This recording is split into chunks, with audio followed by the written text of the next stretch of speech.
What happens when a CEO goes undercover in his own cafe and finds his dishwasher sleeping behind the building? Elijah Owens leaned against the railing of his downtown office balcony, looking out over the city that used to feel smaller. At 38, he'd inherited the chain of 7 cafes from his father 6 years ago. Business was strong, profits steady, but something felt off. He hadn't visited the cafes himself in over a year. He let district reports and spreadsheets do the talking. Now, customer complaints were creeping in. Slow service, dirty restrooms, cold eggs. He rubbed his jaw, annoyed. "Enough of this," he muttered. "I need to see it myself." He didn't want a stage tour, he wanted the truth. The next morning, Elijah walked into the Westwood Café wearing a thrifted hoodie, a fake beard, and a baseball cap pulled low. The location had been falling behind in reviews. He'd never met anyone there in person, they'd only ever seen his name in emails. Plus, with a different manager hired every couple years, no one kept track of the real owner's face. He introduced himself to the morning manager, a wiry guy in his early 30s named Kyle. "I'm Evan," Elijah said. "Just moved to LA looking for work." "District office told me you were short-staffed and could use a trainee," Kyle sighed. "We're drowning, man. You know how to scrub dishes? I'll learn." Kyle didn't ask many questions after that. The cafe was a mess. 2 servers were running the whole floor. The cook was late. The dishwasher, a quiet young guy named Mateo, was already elbow-deep in suds when Elijah stepped into the back. "Here," Mateo said, handing him gloves without looking up. "You do rinse, I'll scrub." "You've been here long?" Elijah asked. 6 months. The pace was brutal. Orders piled up. The grill guy finally arrived, already arguing with Kyle before his apron was even on. Elijah watched the servers, one called Ruby, the other Jasmine, darting between tables, apologizing for delays, making jokes to calm irritated customers. They worked like machines. By 10:30, Elijah's back ached and his hands were raw. He hadn't worked this hard in years. When Ruby slipped into the back to grab coffee filters, she gave Mateo a small smile. "You're a lifesaver." Again. Mateo nodded, eyes tired. Elijah noticed he hadn't taken a single break. During a lull, Elijah stepped outside to catch air. He rounded the corner of the building and paused. There, behind the cafe, half hidden between a broken dumpster and a stack of milk crates, was a sleeping bag. A duffel bag sat beside it, a pair of worn-out sneakers tucked neatly underneath. He stared at it for a long second, then turned as Mateo stepped out with a trash bag. "What's all that?" Elijah asked, careful. Mateo froze, then exhaled. He looked down. "It's mine." Elijah's stomach tightened. "You, live here?" Mateo hesitated. "I don't really have anywhere else right now." "I do what I can." "Why didn't you tell anyone?" Mateo gave a short laugh. "Tell who?" "Kyle. He barely talks to me unless dishes are backed up." Elijah said nothing. He saw the exhaustion on the kid's face now in a different light. Back inside, Kyle barely looked up as Elijah returned. "Go mop the walk-in." "Mateo, take out the trash."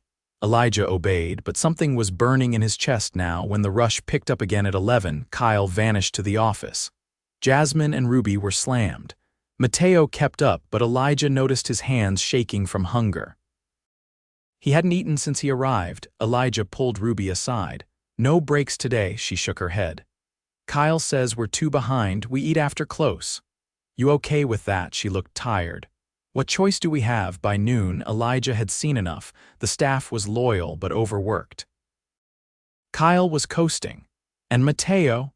Mateo was sleeping behind the cafe just to keep a job that barely paid enough to survive. That night, alone in his car, Elijah stared at his reflection in the rearview mirror. He'd inherited the business. But somewhere along the way, he'd stopped owning it. Tomorrow, it was time to make things right. The next morning, Elijah arrived before sunrise, same hoodie, same cover name. The air was damp, and the alley smelled faintly of fryer oil and wet cardboard. He parked a few blocks away again and walked.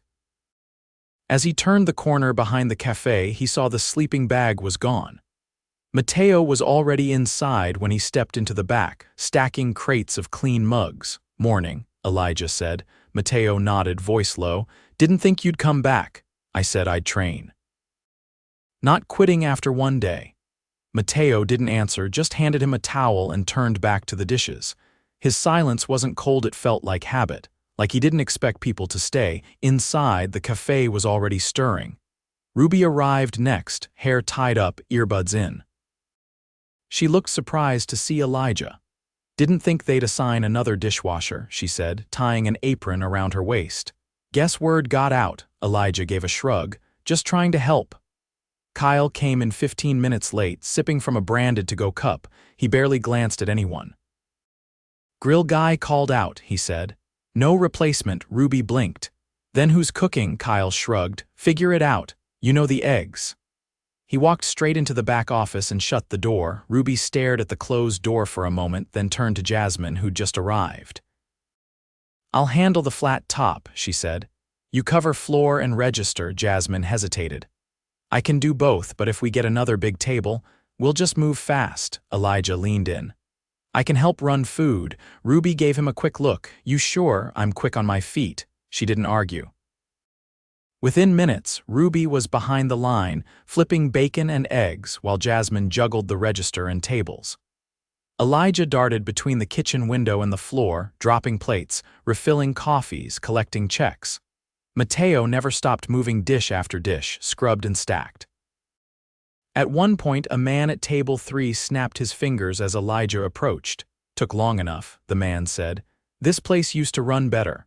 Elijah kept his voice even. Apologies, we're short-staffed this morning, the man scoffed. Not my problem. Just don't let my eggs sit next time. As Elijah walked back to the kitchen, he passed the office. Through the crack in the door, he saw Kyle leaning back, scrolling through his phone, a half-eaten sandwich on the desk. By mid-morning, the tension in the cafe had thickened. Ruby burned her arm reaching for a skillet. Jasmine was wiping down tables while answering a customer's question at the counter. Elijah stepped in again, taking a tray to table 7. He was halfway back when he noticed Mateo standing still at the sink, hand pressed to his side. You all right? Elijah asked, moving closer. Mateo gave a small nod, but his face was pale. You look dizzy. Haven't eaten, he said quietly. Didn't get to the shelter on time last night. Missed dinner. Elijah stepped back, jaw tight. You haven't eaten since yesterday. Mateo turned the water back on. I'm fine. Elijah walked straight to Ruby, who was cracking eggs with one hand and wiping sweat from her forehead with her sleeve. Mateo needs food, he said. Can we get him something? She looked over. Kitchen's 2 behind. We're out of half the prep. No one's had a break. Elijah made a decision. He grabbed a plate, scooped some scrambled eggs and toast onto it and carried it to the back. Eat, he said, placing it beside Mateo. I'll cover you. Mateo blinked at the plate, stunned. You're not gonna get in trouble. I'll handle it. Mateo hesitated, then picked up the toast with shaking hands. Elijah turned back to the sink. Kyle emerged from the office just as Elijah was rinsing off a pan. What's this? Kyle said, voice sharper than before. Why's the new guy doing dishes alone? Elijah didn't look up. Mateo's eating. He hadn't had anything yet. Kyle scoffed. You don't take breaks whenever you want. That's not how this works. He's not on break. He looked like he was about to pass out. Kyle stepped closer. You don't make that call. You're a trainee. I don't care how tired someone looks, this isn't charity. Elijah turned, voice low. And you think sitting in your office while everyone else breaks their backs is leadership? Kyle squared his shoulders. Excuse me, you heard me. Kyle's eyes narrowed. You know what? Maybe this isn't the place for you. Grab your things. A silence hung between them. I'm not leaving, Elijah said. Not yet, Kyle's jaw twitched. You don't give the orders here. I do now, Kyle blinked. What the hell are you talking about? I'm Elijah Owens, he said. The owner. The room fell completely quiet. Ruby, who just stepped into the kitchen with a tray of plates, stopped mid-step. Jasmine peeked around the corner, eyes wide. Mateo froze, a fork halfway to his mouth. Kyle's face went pale. That's not possible. You said your name was Evan. I lied, Elijah said. so I could see what's really happening in this cafe. No one spoke. Elijah stepped forward. I've watched you ignore your team, sit in your office while they run the place without backup. I've seen you talk down to staff who are keeping this cafe alive, and I saw how you treated Mateo. You didn't notice he was starving. That he sleeps behind the building. Kyle looked around, searching for support, but no one stepped in. I didn't know, he began. You didn't care, Elijah cut in. That's worse. He turned to Ruby and Jasmine. Both of you, how long have you been holding this place together? 3 years, Ruby said quietly. Almost 2, Jasmine added. You ever get bonuses, raises? They both shook their heads. Elijah turned back to Kyle. You're done here. Effective immediately. Kyle opened his mouth, but Elijah raised a hand. No discussion. You can collect your things and leave now. Kyle backed away, stunned, and disappeared into the office. Elijah looked around at the staff. They were still processing. Mateo lowered his fork. You're really the owner, Elijah nodded. And I've failed you, all of you. That ends today. He looked at Ruby. Can you keep the grill steady another hour? She nodded, eyes still wide. Jasmine, I'll help you cover the floor. Mateo, finish your plate. Then we'll talk. They moved without hesitation. The next hour was chaos, but it felt different. Elijah was on the floor, not above it. He took orders, wiped tables, helped Ruby restock the line.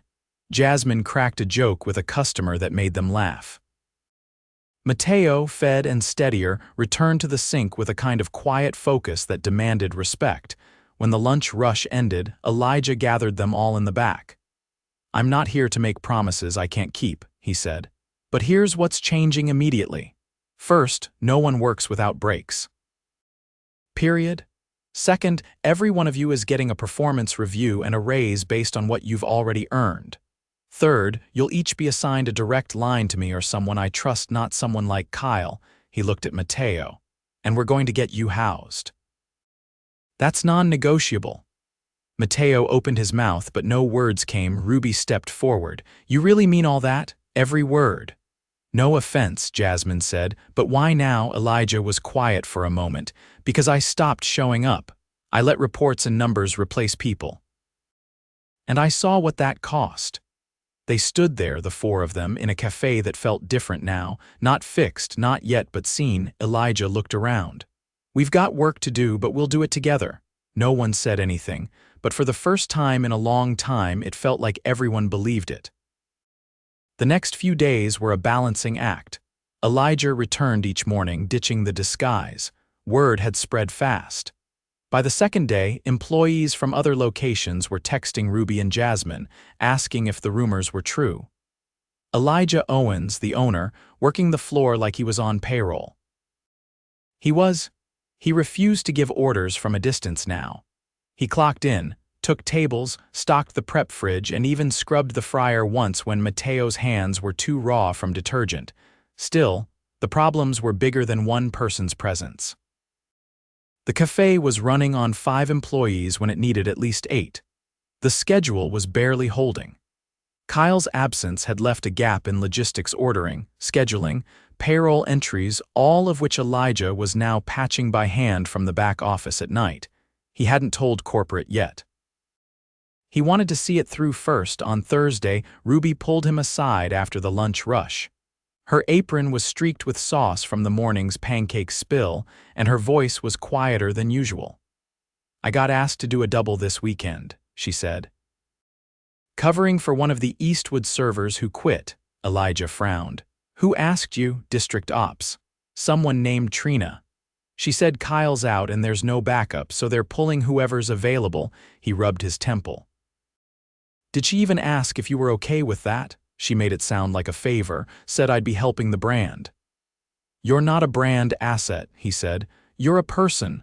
Don't get me wrong, she said. I want to help, but I've done 6 days straight already. I told her I'd think about it. He looked her over. She wasn't asking for sympathy. She was asking if anyone was paying attention. I'll handle Trina, he said. You're not covering that shift. When she walked away, Elijah stepped into the back and called the district office. Trina answered on the second ring. Elijah Owens, she said, crisp and polite.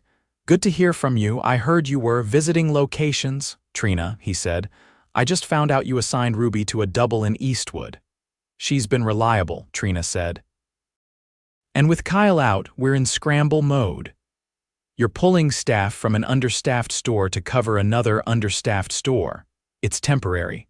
Once we fill the slot, you're exhausting the people still standing. There was a pause. Look, Elijah, she said carefully, I'm managing the best I can. Staffing's tight everywhere. We lost 5 people last quarter and hiring's been slow. You didn't call me about any of that. You've been out of operations for over a year. I didn't think you wanted the day-to-day. I do now, he said, and from now on, no staff member picks up extra shifts without my approval. Trina hesitated. That's going to slow down coverage. Then we slow down or we restructure. But no more burning people out to keep the optics clean. He hung up. At the end of the shift, Elijah asked Ruby to stay behind. She sat across from him at the corner booth, sipping a soda, arms crossed on the table. I'm not trying to be difficult, she said. I just don't want to wake up in 10 years and feel like I gave everything to a job that wouldn't notice if I left. You're not difficult, he said. That's honest, she looked at him. So what's the plan? You can't work here forever. No. But I need to rebuild the framework before I step back again. She tapped her nails against the plastic cup. You're actually going to fix things. I don't have a choice anymore, she nodded once. Then you're gonna need more than one dishwasher, he smiled. Already posted the listing. The next morning, Elijah brought Mateo into the office. It was the first time he'd sat at the manager's desk. I've arranged a room for you, Elijah said. Temporary housing 3-month lease covered by the company. After that, we'll work out a rent assistance plan. Mateo looked stunned. I didn't ask for that. I know, Elijah said. You earned it anyway. Mateo looked down. You really didn't have to. I did, Elijah said. Because I saw what it cost you to show up every day, and that's not my company. Not anymore, Mateo nodded slowly. I also want to move you into a prep role, Elijah continued.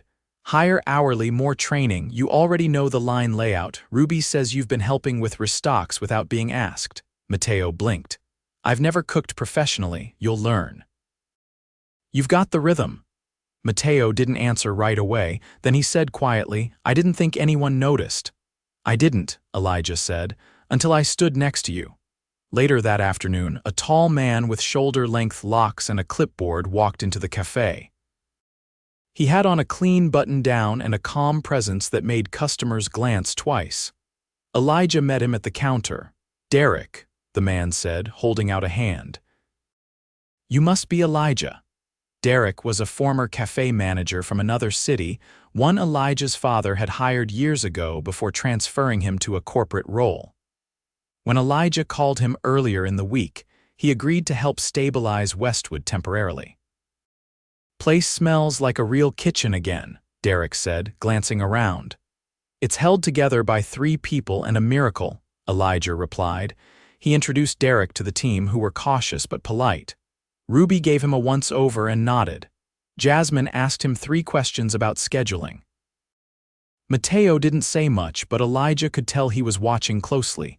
Later, Derek pulled Elijah aside in the alley behind the cafe. The sun was high, casting sharp shadows against the dumpster. You've got loyalty here, Derek said. That's rare. They earned it, Derek nodded. But you've also got burnout. Jasmine's wrist is bothering her. She's not saying anything, but she winced lifting the tray of water pitchers. Ruby covers for everyone, but she's got limits. And Mateo? That kid moves like he's still hiding. Elijah leaned against the brick wall. I know. You're doing the right thing, but you need a system. One cafe can't be the whole fix. I'm building it backwards, Elijah said, starting from the floor up. That's the only way it works, Derek said. But don't forget, if you leave again, leave someone who sees what you saw. That night, Elijah stayed late, writing a new operations outline, not a manifesto, just a start.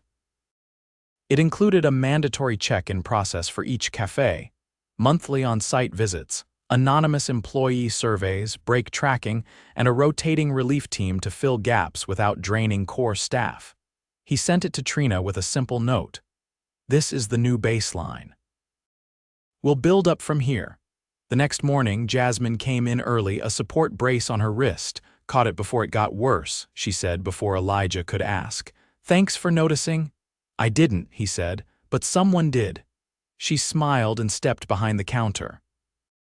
At noon, a new applicant walked in for the dishwasher position. Mateo trained him personally, showing him how to stack without breaking mugs and how to keep the water at the right temperature so the soap didn't strip skin. When the applicant left, Elijah caught Mateo in the walk-in. You're good at that, he said. Mateo shrugged. Just don't want him to burn his hands like I did. Elijah looked at him. You ever think about managing? Mateo blinked. I'm not even out of the back yet. Exactly, Elijah said. You see things other people miss. Mateo didn't say anything, but the look he gave Elijah was different this time. Not cautious, just grounded. For the first time in months, Westwood closed early that Sunday for deep cleaning and a staff dinner. Elijah ordered takeout from a Thai place Ruby liked. They sat on upside-down chairs, eating off-to-go boxes, laughing about the customer who tried to pay with Canadian money and swore it was legal tender. It wasn't perfect. There were still too few bodies for the volume. Supplies still ran low. Derek was still rewriting the scheduling template, but the team was lighter. Not because the work had changed, but because they weren't invisible anymore. Elijah stood by the front windows as the sun dipped low, watching the last of the staff filter out. He stayed behind to lock up. He looked around the empty space, the scuffed floors, the flickering light over booth 5, the handwritten note someone had taped to the espresso machine that said, "You got this." He didn't know who wrote it, but he believed it. 2 weeks later, the rhythm of the café had stabilized, but the strain of long-term neglect still hung in the background. Derek had spent 10 days quietly observing shift patterns, customer flow, and employee endurance.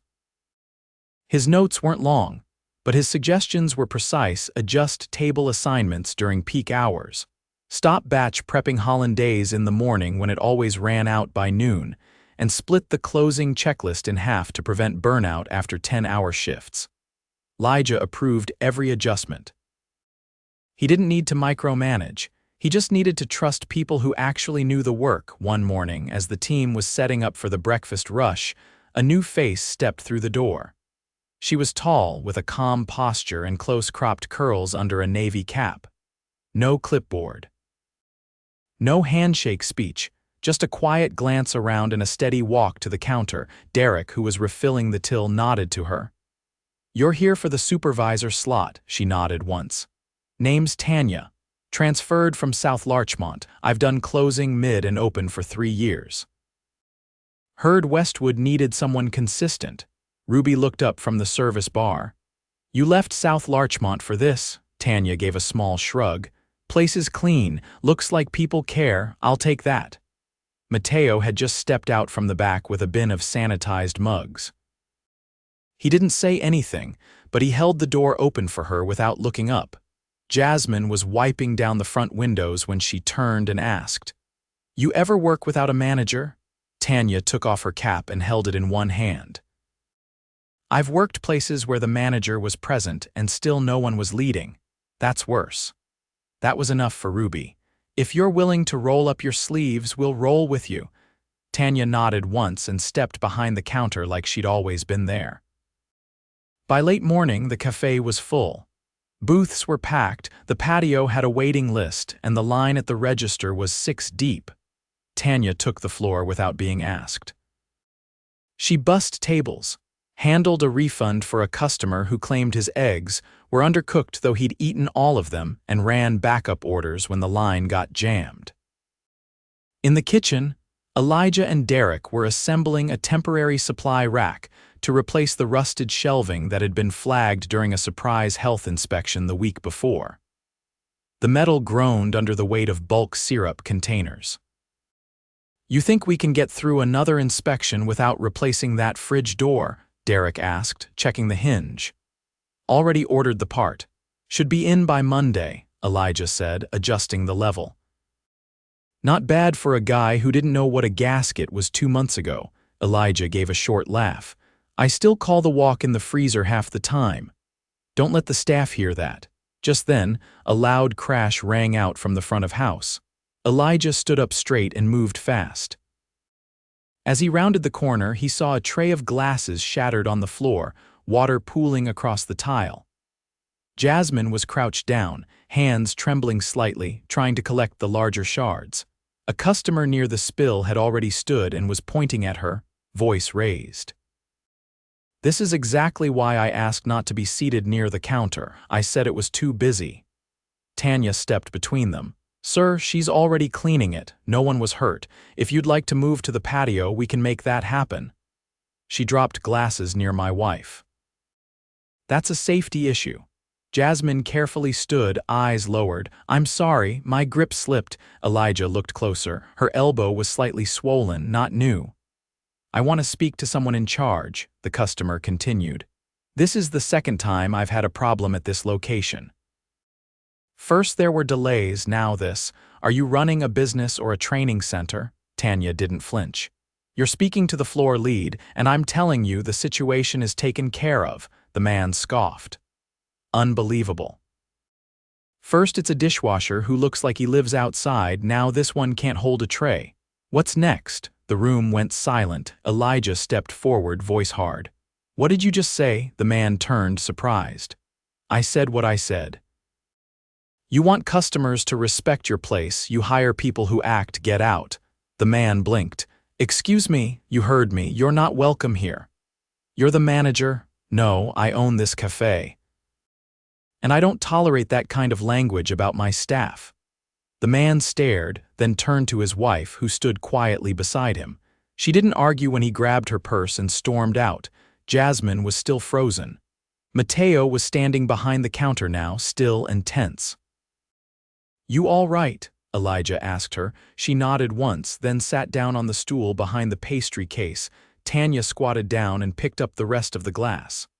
Looks like you hyperextended that arm, Jasmine muttered. It only locks when I'm tired. You don't have to explain, Tanya said. You need ice and a rest. Now. Derek walked over and handed her a cold pack from the back. I'll cover the floor.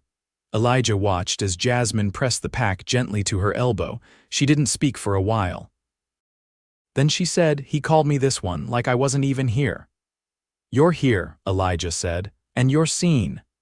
That night, Elijah updated the cafe's posted policy board. A new sign was pinned next to the shift calendar. Respect isn't optional, for staff, for customers, for everyone. Violations will result in removal from the premises. No warnings. He didn't hold a meeting, he didn't make a speech, he just put it there and left it. The next morning, Mateo approached him during prep. He didn't usually initiate conversation. I saw what you did, he said. With that customer, Elijah nodded. Had to. Most places wouldn't. Elijah wiped down the prep table. Then we won't be like most places. Mateo hesitated. I used to think if I stayed invisible, I'd be safe, that they'd let me keep working if I didn't cause problems. Elijah looked up. Did it help? Mateo shook his head. Not really, but it made it easier when they ignored me. You're not invisible here. I'm starting to believe that. Elijah didn't need to say anything else. On Saturday night, the team gathered again after close. This time, it wasn't for deep cleaning. They were reviewing the final version of a shared schedule. Derek had drafted one with rotating responsibilities, protected break blocks, and a built-in relief slot for emergencies. Ruby leaned over the sheet. This looks like it was built by someone who's actually worked a double. Tanya pointed to the shaded column. That's the flex hour. If someone needs to leave early, that's where I slide in. Jasmine traced her name across the grid. I've never seen my schedule with a built-in rest day. Mateo glanced at the bottom. No more back-to-back closes, Derek nodded. Not unless someone volunteers, and I'll double-check every week. Elijah leaned back, watching them. This was no longer about salvaging one cafe. It wasn't about employee morale or PR spin. It was about building a place where people didn't have to survive to do their jobs. After everyone left, Derek stayed behind, packing up his notes. "You've got a good team," he said. "They were always good," Elijah replied. "I just hadn't earned them yet." Derek looked around the empty cafe. "You know, this thing you're building, it's not just about operations, it's about trust." Elijah nodded. "That's the part I forgot." As they locked up, the lights flipped off one by one behind them. The silence inside was calm, not hollow. Outside, the city moved on as usual, traffic humming, lights blinking, late-night deliveries rumbling past. But inside, something had shifted for good. The cafe wasn't just functioning again, it was owned again. By the people who showed up, day after day, not just to work but to hold something together that mattered.